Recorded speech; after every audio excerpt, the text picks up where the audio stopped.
నమస్కారం ఘంటారావానికి స్వాగతం. ముందుగా ప్రధాన అంశాలు. రాష్ట్రాన్ని గజగజ వణికిస్తున్న చలి. సంగారెడ్డి, రంగారెడ్డి జిల్లాల్లో అత్యల్ప ఉష్ణోగ్రతలు నమోదు.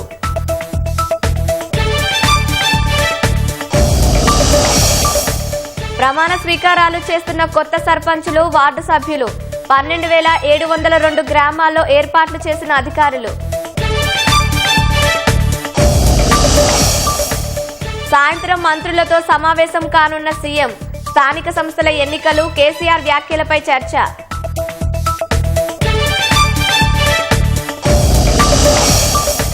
ఫోన్ ట్యాపింగ్ కేసు విచారణలో కీలక పరిణామం. రివ్యూ కమిటీలో ఉన్న వారిని మరోసారి ప్రశ్నించిన సిట్.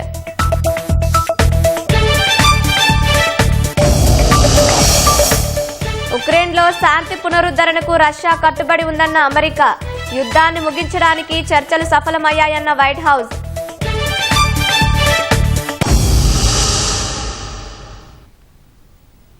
రాష్ట్రంలో 2 వారాలుగా చలి తీవ్రత కొనసాగుతూనే ఉంది. చలి తీవ్రతకు రాష్ట్రంలోని పలు ప్రాంతాల్లో కనిష్ట ఉష్ణోగ్రతలు నమోదవుతున్నాయి. సంగారెడ్డి జిల్లా కోహీర్లో అత్యల్పంగా 5 డిగ్రీల సెల్సియస్ నమోదైంది. రంగారెడ్డి జిల్లా మొయినాబాద్లో మండలం రెడ్డిపల్లిలో 6.9 డిగ్రీలు నమోదైంది. 15 జిల్లాల్లో 10 డిగ్రీల సెల్సియస్ లోపే ఉష్ణోగ్రతలు నమోదైనట్లు వాతావరణ శాఖ వెల్లడించింది. మరో 3 రోజుల పాటు ఇదే పరిస్థితి కొనసాగుతుందని వివరించింది.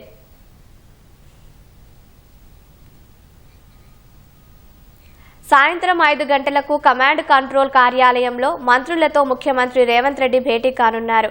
పంచాయతీ ఎన్నికల ఫలితాలు, ప్రస్తుత రాజకీయ పరిస్థితులపై చర్చించే అవకాశం ఉంది. త్వరలో జరగనున్న అసెంబ్లీ సమావేశాలపైన సమావేశంలో చర్చకు రానుంది. రాబోయే స్థానిక సంస్థల ఎన్నికలు, బీఆర్ఎస్ అధినేత మాజీ సీఎం కేసీఆర్ వ్యాఖ్యలపై చర్చించే అవకాశం ఉంది.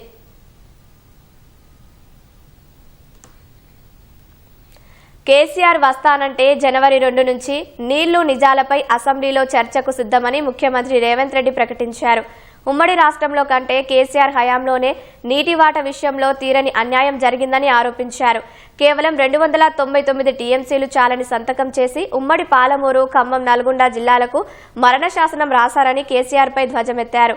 పాలమూరు, రంగారెడ్డి డీపీఆర్ను సక్రమంగా తయారు చేయకపోవడంతోనే కేంద్రం వెనక్కి పంపిందని స్పష్టం చేశారు. కేసీఆర్కు బయట వాళ్లతో ఎలాంటి ప్రాణభయం లేదన్న రేవంత్ రెడ్డి ఆయన కుటుంబ సభ్యులతోనే ఉందని వెల్లడించారు. బీఆర్ఎస్ పార్టీ కోసం కొడుకు, అల్లుడు కొట్టుకుంటుంటే చూస్తే ఎటో పోతోందన్న ఆలోచనతో కేసీఆర్ ఫామ్ హౌస్ నుంచి బయటకు వచ్చాడని ఆరోపించారు. కృష్ణా, గోదావరి జలాలపైన అవసరమైతే 2 రోజులు శాసనసభలో చర్చకు ప్రభుత్వం సిద్ధంగా ఉందని ముఖ్యమంత్రి రేవంత్ రెడ్డి తెలిపారు. కేసీఆర్ చర్చలకు వస్తానంటే జనవరి 2 నుంచే అసెంబ్లీ సమావేశాలు ఏర్పాటు చేస్తామని చెప్పారు. జనవరిలో అసెంబ్లీ శీతాకాల సమావేశాలు ఉంటాయని మంత్రులతో చర్చించి తేదీలు ఖరారు చేస్తామన్నారు. జూబ్లీహిల్స్ లోని తన నివాసంలో మీడియాతో ఇష్టాగోష్ఠిగా మాట్లాడిన సీఎం కేసీఆర్ 2 ఏళ్ల తర్వాత బయటకు వచ్చారని, ఆయన రాక సంతోషమని వ్యాఖ్యానించారు. ఎంతో అనుభవం ఉన్న కేసీఆర్ శాసనసభకు వచ్చి రాష్ట్రానికి ఉపయోగపడే అంశాలపై సూచనలు, సలహాలు ఇవ్వాలని కోరుకుంటున్నట్లు తెలిపారు. సభలో ఆయన గౌరవ మర్యాదకి ఎలాంటి భంగం కలగకుండా చూసే బాధ్యత తనదన్న రేవంత్ రెడ్డి ఆయన గౌరవానికి భంగం కలిగించేలా ఎవరైనా వ్యవహరిస్తే చర్యలు తీసుకోవాలని సభాపతికి విన్నవిస్తానన్నారు. నీళ్లు నిజాలపై ఎవరు ఏం చేశారనేది సభలో చర్చిద్దామని సీఎం సవాల్ విసిరారు. లోక్సభ, కంటోన్మెంట్, జూబ్లీహిల్స్ ఉప ఎన్నికలు, పంచాయతీ ఎన్నికల ఫలితాల తరువాత కేసీఆర్ కు ప్రతిపక్ష హోదా గుర్తుకు వచ్చిందని ముఖ్యమంత్రి ఎద్దేవా చేశారు. మహబూబ్ నగర్ జిల్లాకు కృష్ణా జలాల వాటా కోసమే తెలంగాణ ఉద్యమానికి పునాది రాయి పడిందన్న సీఎం రేవంత్ రెడ్డి సమైక్య రాష్ట్రంలో కంటే కేసీఆర్ పాలనలో తెలంగాణకు తీరని అన్యాయం జరిగిందని ఆరోపించారు. కేసీఆర్ హయాంలో ఏపీ జలదోపిడీ జరిగిందని, కృష్ణా జలాల్లో తెలంగాణ వాటా 299 టీఎంసీలు చాలని కేసీఆర్ సంతకాలు చేసి ఉమ్మడి పాలమూరు, నల్గొండ, ఖమ్మం జిల్లాలకు మరణ శాసనం రాశారని ముఖ్యమంత్రి ధ్వజమెత్తారు. 2014-15 2015 నుంచి ఇప్పటి వరకు ఏడాది వారీగా తెలంగాణ, ఆంధ్రప్రదేశ్ ఎంత వాడుకున్నాయో తెలిపారు. ఎస్ఎల్బీసీతో పాటు పెండింగ్ ప్రాజెక్టులు పూర్తి చేస్తే ఎక్కువ నీరు వాడుకునేందుకు అవకాశం ఉండేదని స్పష్టం చేశారు. కాళేశ్వరం కూళేశ్వరంగా మారినా గతేడాది వరి ఉత్పత్తిలో దేశంలోనే తెలంగాణ నెంబర్ 1 గా నిలిచిందని గుర్తు చేశారు. కృష్ణానది తెలంగాణలోకి ప్రవేశించే జూరాల నుంచి కాకుండా బాగా దిగువన ఉన్న శ్రీశైలం పైనుంచి పాలమూరు, రంగారెడ్డికి నీళ్లు తీసుకోవాలనే ప్రణాళికతో కేసీఆర్ అన్యాయం చేశారని విమర్శించారు. ఆంధ్రప్రదేశ్ ప్రభుత్వం పోతిరెడ్డిపాడు, ముచ్చుమర్రి ప్రాజెక్టులు నిర్మించినా కేసీఆర్ పట్టించుకోలేదని ధ్వజమెత్తారు. గోదావరి జలాల్ని శ్రీకాకుళం జిల్లా ఇచ్చాపురం వరకి, తిరుపతి జిల్లా నాయుడుపేట వరకు తరలించుకుపోవచ్చని చంద్రబాబుకి సలహా ఇచ్చారని, పట్టిసీమ ప్రాజెక్టుపై అసెంబ్లీ వేదికగా కేసీఆర్ మాట్లాడిన వీడియోను ప్రదర్శించారు. వీడియోని బీఆర్ఎస్ సభలు పెట్టే ప్రతి ఊరిలో ప్రజల ముందు ప్రదర్శిస్తానని సీఎం తెలిపారు. మనది కొద్దిగా క్రిటికల్ టెరైన్ అధ్యక్ష, కాబట్టి భారీ కర్షణ కూడా లిఫ్ట్ ఉంటాయి మనకు. అటు పాలమూరైనా అంతే, ఇటు ఇక్కడైనా అంతే అధ్యక్ష. కాబట్టి మహా మనం వాడితే ఈ 2631లో ఆ 631 వాడితే చాలా ఎక్కువ. అప్పటికీ 2000 టీఎంసీల నీటి లభ్యత అక్కడ ఉంది. మనం 1000 వాడినా ఇంకా 1631 టీఎంసీలు అక్కడ లభ్యత ఉంది. ఇదే వివరాలు చంద్రబాబు నాయుడు గారికి నేను చెప్పిన అధ్యక్ష. మన టెర్రైన్ టిపికల్ ఉంది, కానీ ఆంధ్రప్రదేశ్ టెర్రైన్ చాలా సానుకూలంగా ఉంటుంది. అది టువార్డ్స్ సీ ఉంది. కోస్టు 900 కిలోమీటర్ల పైచీల కోస్టు మొత్తం ఉన్న ఆంధ్రప్రదేశ్ రాష్ట్రాన్ని ఆనుకొని ఉంది. ఇచ్చాపురం నుంచి తడదాకా ఏదైతే రోడ్డు ఉందో, నేను చెప్పిన చంద్రబాబు నాయుడు గారు, మీరు పోలవరం ప్రాజెక్టు కోసం పెద్ద ఉర్రూతలు ఇవ్వకండి, 2 దిక్కుల 2 బ్యారేజీలు కట్టి గోదావరిని డైవర్ట్ చేయండి. భద్రాచలం దాటిన నీళ్లు మేమేం తీసుకోలేము, మన దుమ్ముగూడెం దాటితే తీసుకోలేము అధ్యక్ష. తెలంగాణ ఎంత వాడినా దుమ్ముగూడెం వరకే, కిందికి పోయిన నీళ్లు మనం ఏం చేసినా తీసుకోలేము, అవి సముద్రానికి పోతాయి. తప్పకుండా అవి వాడాల్సింది ఎవరు? ఆంధ్రప్రదేశ్లో ఉన్నటువంటి మన తెలుగు బిడ్డలు, మన తెలుగు ప్రజలు వాడాలి. వాళ్ళు లాభపడాలి. దాంతో సముద్రానికి పోయే బదులు మీరు వాడండి, మాకు అభ్యంతరం ఉండదు. కాబట్టి మీరు నాయుడుపేట దాకా తీసుకొని పోమని చెప్పిన అధ్యక్ష నేను కాలువ. ఇటు లెఫ్ట్కు వైజాగ్ దిశగా ఎంత దూరం పోతుందో అంత దూరం తీసుకొని పోండి. అటు నాయుడుపేట దాకా, కాళహస్తి దాకా ఆ సైడ్ తీసుకొని పోండి. ప్రకాశం బ్యారేజీలు వేసుకొని మధ్యలో చిన్న బ్యారేజీలు కట్టుకోండి. రాయలసీమ కూడా మీరు కంప్లీట్ గా పారించుకునే అవకాశం ఉందని చెప్పి నేను చంద్రబాబు నాయుడు గారికి చెప్పిన అధ్యక్ష. నాకు ఇటీవల ఈ మధ్య వచ్చిన సమాచారం మేరకు వారు కూడా దీని మీద వ్యాప్కోస్కి ఆదేశించినారని చెప్పి నాకు తెలిసినది. చాలా సంతోషం. మొన్న పట్టిసీమ కట్టినారు చంద్రబాబు నాయుడు గారు. సరే, దానికి ఉన్న పంచాయతీలు వాళ్ళ రాష్ట్రంలో ఏమైనా ఉండొచ్చు, కానీ నేను అభినందిస్తా ఉన్నా అధ్యక్ష. ఎందుకంటే ఇప్పటికిప్పుడు వాడాలి, మంచి పనే చేసినారు ఆయన. ఆ రాష్ట్రానికి అవసరం ఉంది అది, కాబట్టి చేసుకున్నారు. వాళ్ళు చేయవలసిందే కూడా. గోదావరిలో నీటి లభ్యత ఉంది, కృష్ణలో కూడా నీటి లభ్యత ఉంది. అక్కడ కృష్ణలో చీటికి మాటికి ఇద్దరం కలయించుకోవడం కాకుండా ఖచ్చితంగా అటు కృష్ణలో అందుబాటులో ఉన్న నీరు, ఇటు గోదావరిలో అందుబాటులో ఉన్న నీళ్లు, 2 రాష్ట్రాలు కూడా ఎట్లా మనం కలిసి చేసుకుందాం. మహారాష్ట్రతో నీ పంచాయతీ అయిపోతే, ఒకసారి ఒప్పందం అయిపోతే నేనే ఇనిషియేట్ తీసుకుంటానని చెప్తా ఉన్నా అధ్యక్ష. నేనే ఇనిషియేట్ తీసుకుంటా, చంద్రబాబు నాయుడు గారితో మాట్లాడతాం. ఏ విధంగా చేసుకోవాలో మనకి చీటికి మాటికి చిల్లర పంచాయతీలు ఎందుకు అక్కర్లేదు, డిగ్నిఫైడ్ గా పోదాం, అల్టిమేట్ 2 రాష్ట్రాల ప్రజలకు నీళ్లు ఇచ్చుకుందామని చెప్పి ఆంధ్రప్రదేశ్ ముఖ్యమంత్రి గారు కూడా మన సభ ద్వారా అప్పీల్ చేస్తా ఉన్న అధ్యక్ష.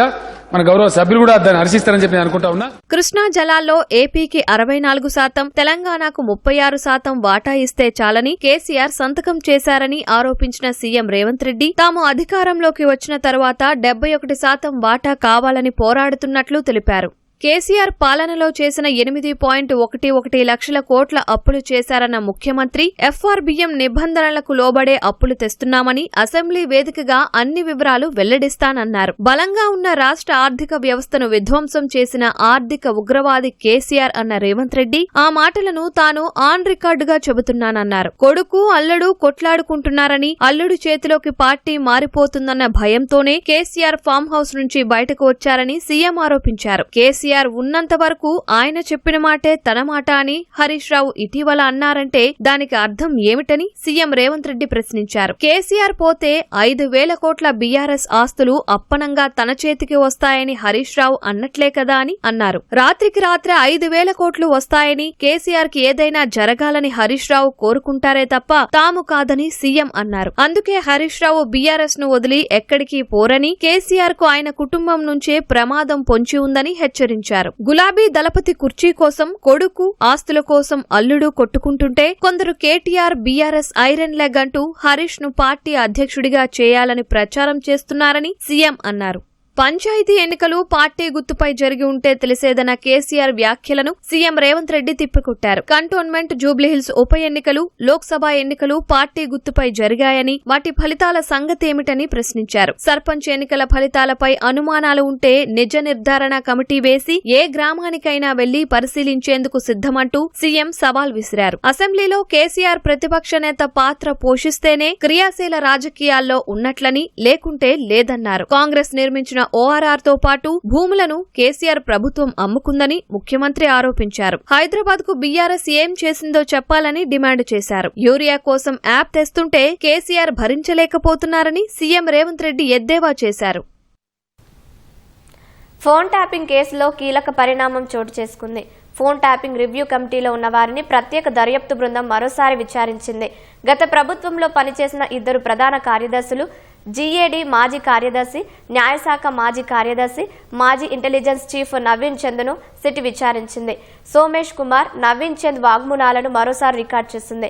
ఉన్నతాధికారులు చెబితేనే తాను చేశానని ప్రభాకర్ రావు పోలీసులకు చెప్పడంతో అదే విషయాన్ని నవీన్ చంద్ ఎదుట సిట్ ప్రశ్నించింది. ఈ విచారణ అనంతరం అనుబంధ ఛార్జిషీట్ నమోదు చేసే యోచనలో ఉన్నట్లు సమాచారం. మరోవైపు ఈ నెల 25తో ఈ కేసులో ప్రధాన నిందితుడు ప్రభాకర్ రావు కస్టోడియల్ విచారణ ముగియనుంది.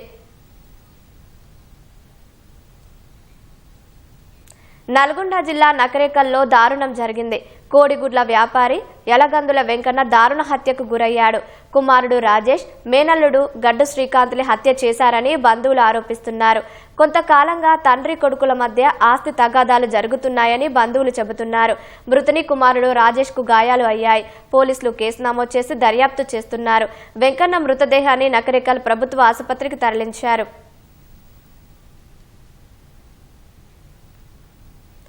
మంచిర్యాల జిల్లా జైపూర్ మండలం ఇందారం వద్ద రోడ్డు ప్రమాదం జరిగింది. ఎక్స్ రోడ్డు సమీపంలో జాతీయ రహదారిపై ప్రమాదంలో 3 కూలీలు మృతి చెందారు. మహారాష్ట్రలోని చందపూర్ నుంచి 23 మంది కూలీలు వరి నాట్లు వేసేందుకు బొలేరో వాహనంలో కరీంనగర్ కు వెళ్తున్నారు. ఈ క్రమంలో వెనుక నుంచి వచ్చిన లారీ బొలేరో వాహనాన్ని ఢీకొట్టింది. దీంతో బొలేరో వేగంగా చెట్టుకు ఢీకొట్టడంతో అందులో ఒకరు అక్కడికక్కడే మృతి చెందగా మరో 2 చికిత్స పొందుతూ మంచిర్యాల ప్రభుత్వ ఆసుపత్రిలో మృతి చెందారు. మరికొంతమంది కూలీలకు తీవ్ర గాయాలు అయ్యాయి. దీంతో క్షతగాత్లను మంచిర్యాల ప్రభుత్వ ఆసుపత్రికి తరలించి చికిత్స అందిస్తున్నారు. నేటి కాలంలో చాలా మంది చిన్న చిన్న గొడవలకే మనస్పర్ధాలతో విడాకుల కోసం కోర్టుల చుట్టూ తిరుగుతున్నారు. అటువంటి వారిని తిరిగి ఒక్కటి చేసేందుకు లోక్ అదాలత్ చేస్తున్న కృషి పలువురు అభినందిస్తున్నారు. విడాకులు తీసుకోవాలన్న జగిత్యాల జిల్లాకు చెందిన ఓ జంట లోక్ అదాలత్లో మళ్లీ ఒకటయ్యారు. కోర్టులో జడ్జీలు కుటుంబ సభ్యుల సమక్షంలో దండలు మార్చుకొని కొత్త జీవితాన్ని ప్రారంభించారు. విడాకులతో భార్యాభర్తలు మాత్రమే కాదు, పిల్లలు సైతం తల్లిదండ్రులకు దూరం అవుతున్నారని జిల్లా జడ్జి రత్న పద్మావతి ఆవేదన వ్యక్తం చేశారు. అందుకే దంపతుల్లో సయోధ్య కుదిర్చి వారిని ఒకటి చేసేందుకు కృషి చేస్తున్నామని తెలిపారు. ఫ్యామిలీలో డిస్ప్యూట్స్ వస్తే విడిపోవడం సాధారణమైన విషయం అయిపోయింది. కానీ మన లోకల్ బెంచ్ ఏంటంటే ఈ పార్టీలు పిలిచి ఒక సయోధ్య పిలిచి ఒక అర్థమైన అండర్స్టాండింగ్ వచ్చేలాగా చేసి తర్వాత వాళ్ళు చేసిన తప్పులు రియలైజ్ అయ్యి ఒక రీయూనియన్ వచ్చారు. మాకు ఈ యొక్క Jagtial unit became platform for youth reunion అయితే మాకు చాలా సంతోషంగా ఉంది. ఇవన్నీ ఉన్నాయి కాబట్టి definitely will encourage the people in the same manner that will go ahead with success. Operation Sindoor సమయంలో భారత దాడుల నుంచి పాకిస్తాన్కు ఆ దేవుడే రక్షించాడని పాకిస్తాన్ ఆర్మీ చీఫ్ అసీం మునీర్ వ్యాఖ్యానించారు. డిసెంబర్ 10న ఓ కార్యక్రమంలో మునీర్ చేసిన ఈ వ్యాఖ్యలు సామాజిక మాధ్యమాల్లో వైరల్గా మారాయి. భగవంతుడు తోడుంటే ఎవరు ఏమి చెయ్యలేరని ప్రజలను ఉద్దేశిస్తూ మునీర్ మాట్లాడారు. భారత్ చేపట్టిన ఆపరేషన్ సింధూర్ సమయంలో పాకిస్తాన్కు దైవబలం తోడున్న అనుభూతి కలిగిందని పేర్కొన్నారు. కంటికి కనిపించని శక్తులు పాకిస్తాన్ను క్లిష్ట పరిస్థితుల్లో కాపాడాయన్నారు. ఏప్రిల్లో పహల్గామ్లో ఉగ్రదాడి జరగ్గా మే 7లో ఆపరేషన్ సింధూర్ పేరుతో పాకిస్తాన్ ఉగ్ర స్థావరాలపై భారత్ ముప్పేట దాడికి దిగింది. ఎదురు దాడులు చేసిన పాకిస్తాన్కు బుద్ధి వచ్చేలా ఆ దేశ వైమానిక స్థావరాలను భారత బలగాలు ధ్వంసం చేశాయి. దీంతో పాకిస్తాన్ డీజీఎంఓల ద్వారా శాంతి సందేశం పంపి కాళ్లబేరానికి వచ్చింది. ఉక్రెయిన్లో శాంతి పునరుద్ధరణకు రష్యా కట్టుబడి ఉందని అమెరికా తెలిపింది. గత 2 రోజులుగా ఫ్లోరిడాలో రష్యా ప్రత్యేక రాయబారి కిరిల్ డిమిత్రివ్ అమెరికా ప్రతినిధి బృందంతో జరిపిన చర్చలు ఉత్పాదకంగా సాగాయని ట్రంప్ ప్రత్యేక రాయబారి స్టీవ్ విట్కాఫ్ తెలిపారు. అధ్యక్షుడు ట్రంప్ ప్రతిపాదించిన ఉక్రెయిన్ శాంతి ప్రణాళికను ముందుకు తీసుకెళ్లడానికి రష్యా ప్రతినిధులతో చర్చలు నిర్మాణాత్మకంగా సాగినట్లు విట్కాఫ్ ఎక్స్లో పోస్టు చేశారు. ఉక్రెయిన్లో శాంతిని సాధించడానికి రష్యా పూర్తిగా కట్టుబడి ఉందన్న విట్కాఫ్ వివాదాన్ని పరిష్కరించడానికి, ప్రపంచ భద్రతను పునఃస్థాపించడానికి యునైటెడ్ స్టేట్స్ చేస్తున్న ప్రయత్నాలను రష్యా ఎంతో విలువైనదిగా భావిస్తుందని తెలిపారు. అటు యుద్ధాన్ని ముగించడానికి ఉక్రేనియన్, ఐరోపా ప్రతినిధులతోనూ చర్చలు ఫలవంతంగా జరిపినట్లు వైట్ హౌస్ రాయబారి తెలిపారు. ఉక్రెయిన్, అమెరికా, యూరప్ మధ్య ఉమ్మడి వ్యూహాత్మక విధానంపై సమన్వయం చేసుకోవడం లక్ష్యంగా చర్చలు జరిగాయని స్టీవ్ విట్కాఫ్ అన్నారు.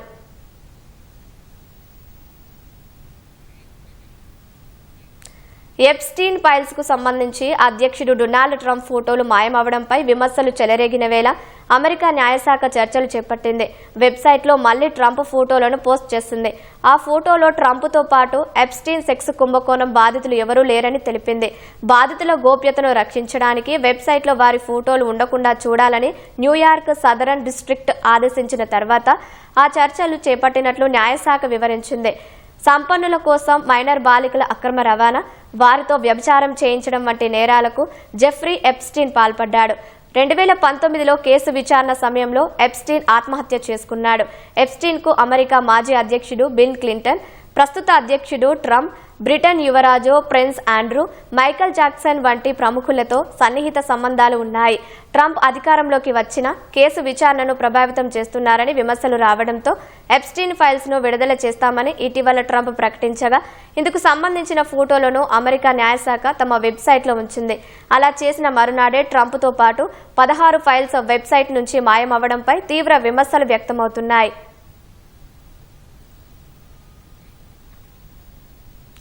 ఇస్రో చరిత్రలో బాహుబలి మిషన్ చరిత్రాత్మక ప్రయోగమని చైర్మన్ నారాయణ అభివర్ణించారు.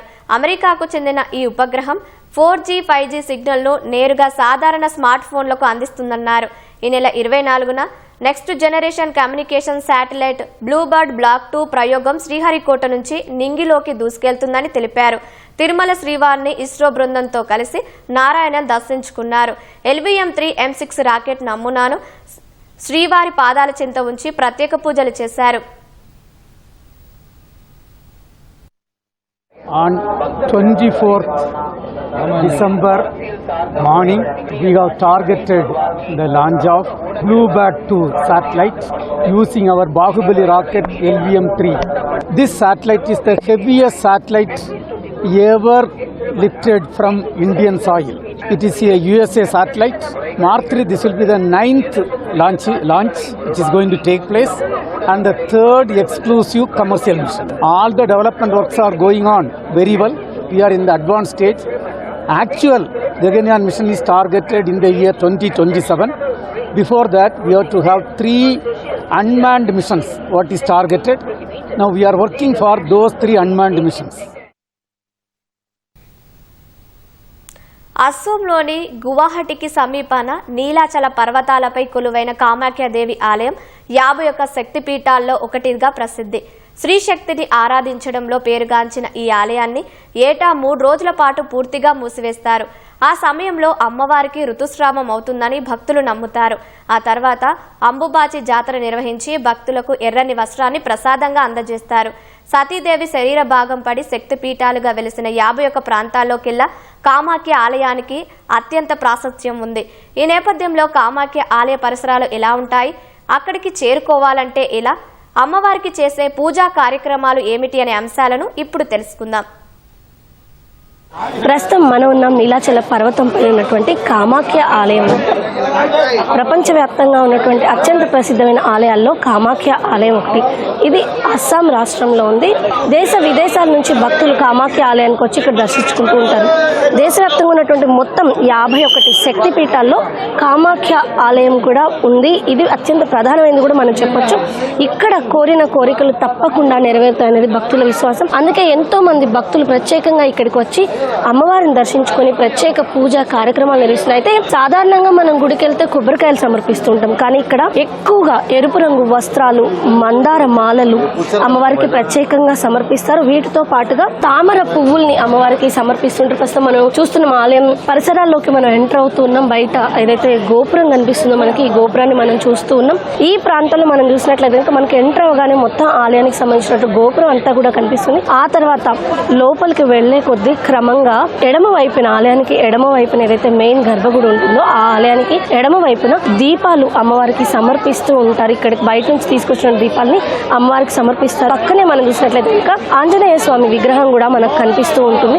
అక్కడ పూజా కార్యక్రమాలు పూర్తి చేసుకున్న తర్వాత వెనక వైపున మరోవైపు అంటే ఆలయానికి కుడి వైపున చూసినట్లయితే కనుక వినాయకుడి విగ్రహం ఉంటుంది, వినాయకుడి గుడి ఉంటుంది. ప్రత్యేకంగా వినాయకుడి ఆలయానికి వెళ్లేటప్పుడు పక్కనే కోనేరు కూడా ఉంటుంది. కోనేరులో నీళ్లను తలపై చల్లుకొని వినాయకుడిని దర్శించుకొని స్వామివారికి పూజలు నిర్వహించిన తర్వాత మళ్ళీ ఆలయం క్యూ లైన్ లోకి రావాల్సి ఉంటుంది. ఆలయంలోకి వచ్చిన తర్వాత లోపలికి మనం వెళ్ళేటప్పుడు క్యూ లైన్ అన్ని దాటుకుని వెళ్తే ప్రధాన మూర్తి ముందు కనిపిస్తూ ఉంటుంది. ఇక్కడ పెద్దగా విగ్రహారాధన ఉండదు కాబట్టి బయట ఏదైతే గర్భగుడికి బయట ఏర్పాటు చేసినటువంటి మూర్తి మనకు కనిపిస్తారు. అక్కడ ఎవరైతే వాళ్ళకి సంబంధించిన కోరికలు నెరవేరాలని చెప్పి అమ్మవారికి పూజా కార్యక్రమాలు నిర్వహిస్తారో వాళ్ళు అక్కడ పూజలు నిర్వహిస్తారు. ఆ తర్వాత అమ్మవారి ఆలయం లోపలికి అయితే మనం ప్రవేశించవచ్చు. ఇక్కడ గర్భగుడి లోపలికి వెళ్లి అమ్మవారిని దర్శించుకునే అవకాశం ఉంటుంది కాబట్టి ప్రత్యేకంగా అమ్మవారిని దర్శించుకోవడానికి అయితే లోపల ప్రాంతం అంతా కూడా కొంత చీకటిగా ఉంటుంది. ఈ ఆలయం విషయానికి వచ్చినట్లయితే గర్భగుడి లోపల అమ్మవారికి సంబంధించినటువంటి ప్రతిమ అయితే ఇక్కడ ఉండదు. యోని లాంటి ఆకారాన్ని ఇక్కడ ప్రత్యేకంగా పూజిస్తూ ఉంటారు. ఇక్కడ ప్రధానంగా సంతానం కోసం కూడా ప్రత్యేకంగా పూజలు నిర్వహిస్తుంటారు. అయితే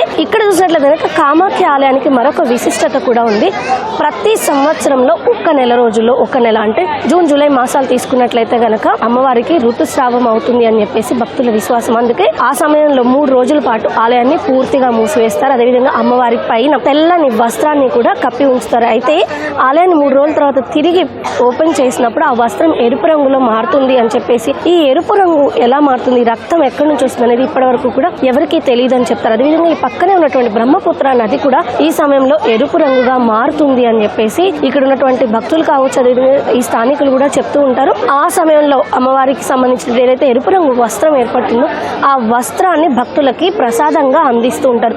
ఈ ప్రసాదాన్ని స్వీకరించేందుకు దేశవ్యాప్తంగా అనేక ప్రాంతాల నుంచి లక్షలాది మంది భక్తులు భారీగా ఆ సమయంలో ఇక్కడికి తరలి వస్తారు. ఆ తర్వాత ఇక్కడ ఒక ప్రత్యేకంగా ఒక జాతరను సైతం నిర్వహిస్తారు. దాన్ని అంబుబాచి జాతరగా కూడా చెప్తుంటారు. ఈ జాతరలో సాధువులు సైతం పెద్ద సంఖ్యలో పాల్గొని అమ్మవారికి పూజా కార్యక్రమాలు నిర్వహిస్తూ ఉంటారు. అయితే ఇక్కడికి రావాలనుకునే వాళ్ళు ఎవరైతే ఉంటారో అటు ఆంధ్రప్రదేశ్ కావచ్చు, తెలంగాణ నుంచి ఇక్కడ ఆలయాన్ని కామాఖ్య అమ్మవారిని దర్శించుకోవాలనుకుంటే ప్రత్యేకంగా మనకైతే అన్ని రకాల అంటే రోడ్ కావచ్చు, ఫ్లైట్ సర్వీసెస్ సైతం ఉన్నాయని చెప్పొచ్చు. ఆంధ్రప్రదేశ్ నుంచి ఇక్కడికి రావాలనుకునే వాళ్ళు చూసుకున్నట్లయితే కనుక అటు తెలంగాణ నుంచి ఇక్కడికి రావాలనుకునే వాళ్ళకి హైదరాబాద్ నుంచి ఇక్కడ ఉన్నటువంటి ఏదైతే గౌహతి ఇంటర్నేషనల్ ఎయిర్పోర్ట్కి ఫ్లైట్ తరచుగా ఉంటాయి. ప్రతి 4 గంటలకి ఫ్లైట్స్ అనేవి ఉంటుంటాయి. వీటితో పాటుగా ఆల్టర్నేట్గా చూస్తే రైల్వేస్ కూడా ట్రైన్స్ని ఆపరేట్ చేస్తుంది. అయితే ఇది కొంచెం కష్టతరమైనదిగా కూడా చెప్పొచ్చు. 46 నుంచి 47 గంటల సమయం తీసుకునే అవకాశం ఉంటుంది.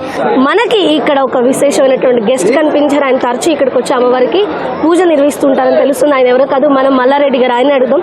సార్, ఫస్ట్ ఆఫ్ ఆల్ ఫ్యామిలీతో వచ్చారు, దర్శనం ఎలా జరిగింది? చాలా బాగా దర్శింది.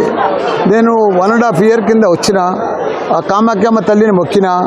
నాకు ఇంకా 2 యూనివర్సిటీలు రావాలి, పెద్ద ఎత్తున మన తెలంగాణ పిల్లలకు అందరికీ మంచి వరల్డ్ క్లాస్ విద్యను అందించాలని చెప్పి మొక్కొచ్చిన. తప్పకుండా తల్లి దయతోటి ఆశీర్వాదంతో 2 యూనివర్సిటీలు అంటే మొత్తం తెలంగాణలోనే భారతదేశంలోనే ఏకైక వ్యక్తి మల్లారెడ్డికి 3 యూనివర్సిటీలు వచ్చినాయి. మంచిగా అడ్మిషన్ అయినాయి. తక్కువ రేటుకు పిల్లలందరికీ కూడా మంచి బోధన, వరల్డ్ క్లాస్ బోధన అందిస్తున్న తల్లి దయతోటి మళ్ళా ఆ తల్లికి ఇప్పుడు మళ్ళా ఆ మొక్కు తీర్చుకుంటానికి ఇక్కడ వచ్చిన.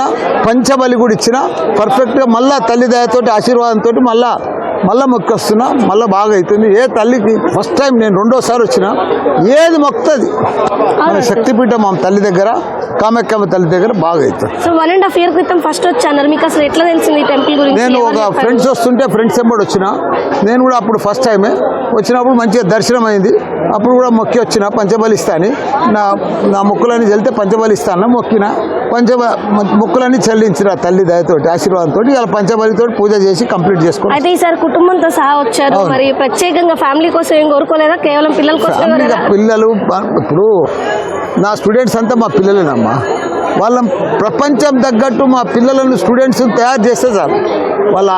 వాళ్ళదంతా తల్లిదండ్రుల ఆశీర్వాదం, భగవంతుని ఆశీర్వాదం అంతా మంచిగా ఉంటుంది. Thank you sir, thank you so much. భక్తులు అనేక ప్రాంతాల నుంచి, కేవలం అస్సాం పరిసర రాష్ట్రాల నుంచే కాకుండా దేశవ్యాప్తంగా అనేక ప్రాంతాల నుంచి, కొన్నిసార్లు ఇంటర్నేషనల్ నుంచి సైతం భక్తులు ఇక్కడికి వచ్చి అమ్మవారిని దర్శించుకుంటూ ఉంటారు. గర్భగుడి లోపల ఏదైతే నీళ్ళ లాంటివి వస్తుంటాయో ఆ నీళ్ళని తాకి అమ్మవారికి మన కోరిక తెలుపుకున్నట్టయితే తప్పక ఆ కోరిక నెరవేరుతుంది అనేది భక్తుల విశ్వాసం. అందుకని ఎక్కువ మంది భక్తులు ఈ శక్తిపీఠానికి వచ్చి ఆ అమ్మవారికి తమ మొక్కులు చెల్లించుకుంటూ ఉంటారు. అనేక ప్రాంతాల నుంచి వచ్చేటువంటి భక్తులకు కావాల్సినటువంటి ఏర్పాట్లు ఇక్కడ ఉండమే కాదు, ఈ ప్రాంతంలో కల్చరల్గా కూడా ఎంతో ప్రాముఖ్యత ఉందని చెప్పొచ్చు. శతాబ్దాల చరిత్ర కలిగినటువంటి కామాఖ్య ఆలయాన్ని దర్శించుకునేందుకు అనేక మంది ఆసక్తి చూపిస్తూ ఉంటారు. ఇది మొత్తంగా ఆలయానికి సంబంధించిన విశేషాలు. కెమెరా పర్సన్ నవీన్తో రమ్య, ఈటీవీ న్యూస్, కామాఖ్య ఆలయం.